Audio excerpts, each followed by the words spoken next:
Hey everyone, it's Sherry, and it's Wednesday morning. We're getting ready to go into our July broadcast for our new moon, and I thought today I was going to come in and share with you raw, vulnerably, and authentically, and because that's kind of what we do at Creative Awakenings.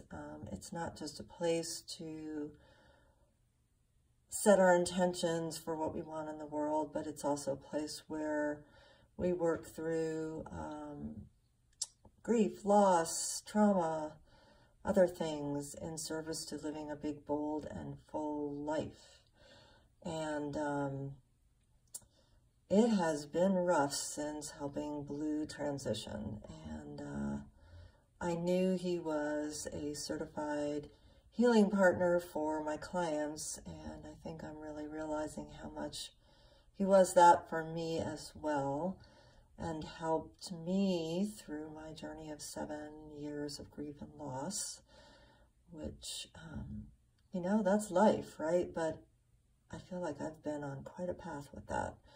So this is a piece I started literally the day after I made the decision to help him transition. And I really couldn't go back to it. I worked on this piece. Sorry, I'm sitting on a chair while I do this. So I worked on this piece as well. I don't know, I started this probably, I guess it was 2 Mondays ago, because I did it in the recovery group that I facilitate. And I feel like this really shows where I am. I need to restructure this because it kind of fell apart. But, you know, sort of like following this blue thread and kind of adjusting to the fact that he is really now my guardian in a whole other form and in medicine and spirit. And then I saw this image and it was just so raw, and really what a friend described to me is like, oh my gosh, it's like losing a limb. And it is, because my boy was literally with me 24/7 because he could not be left alone. So he's in the car, he's in my studio, he's in groups, he was with me when I worked at Cottonwood Day Tucson in a treatment center, up at the ranch when I work with people and horses. I mean, he's just been amazing. This is another piece I did. I think I did this one before. Actually, I must have, because it came before. Silly me. So this is kind of an image. This was wild. I found this woman who was actually climbing, and I drew in the end of her ropes that are sort of dangling into nowhere. And then I found this crazy image of this Hindu man, and these are literally metal spikes that you walk through fire on. And I just thought that it was really profound, sort of a really profound image. I just realized I can't turn that.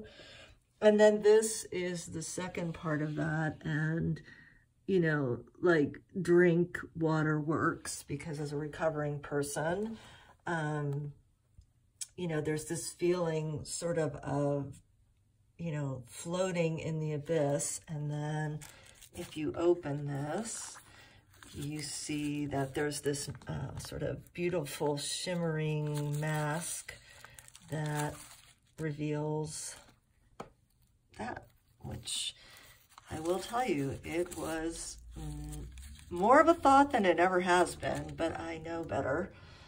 Not going to cure, solve anything. So it felt good to really honor it and say that was a truth, and that through this medicine journaling, I can work through it without actually doing it. And then this was a letter that I wrote to Blue after I made the decision and after I had put him to sleep and helped him transition and asked for forgiveness.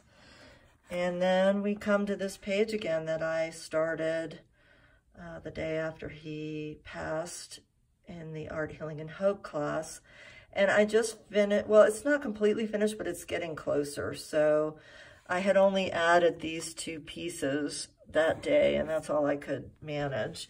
And then it says, away is where you never have to leave anyone behind. And then there's this gorgeous, gorgeous poem that I found after my mom passed away. And then while I was working, someone sent me a card, and inside the card was this really cool puzzle piece.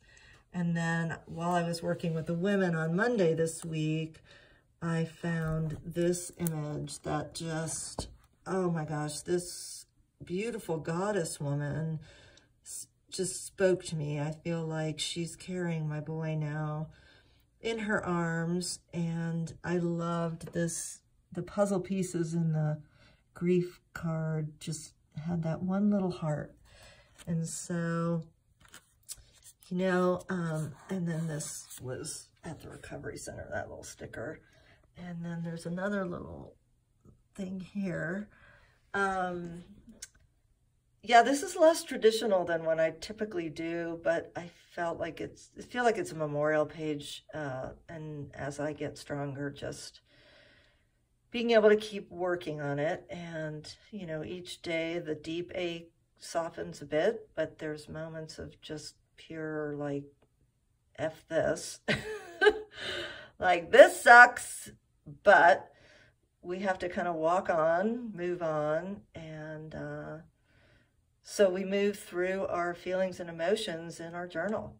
And that's what it's here for, and that's what it's about. And I hope this inspires some of you who may be struggling with some things to kind of do some medicine journaling of your own. And if you're interested, I did an online class of that, which is still available, but that's not why I'm doing this. So I want you to have a wonderful, wonderful day.